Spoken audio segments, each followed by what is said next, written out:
Okay, first we're gonna take this socket. This is a socket with an extension wrench right there. We're gonna loosen it. Right there, it's loose. Now it's ready to come out. Okay. And the same thing goes. The same thing goes for the other side. This side, for this side, there's one more right there to loosen up over there with the same socket. Just to push it all the way in, right there.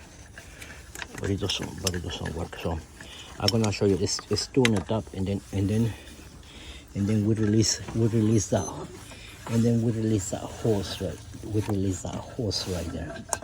That hose right there. We release that one. That hose right there.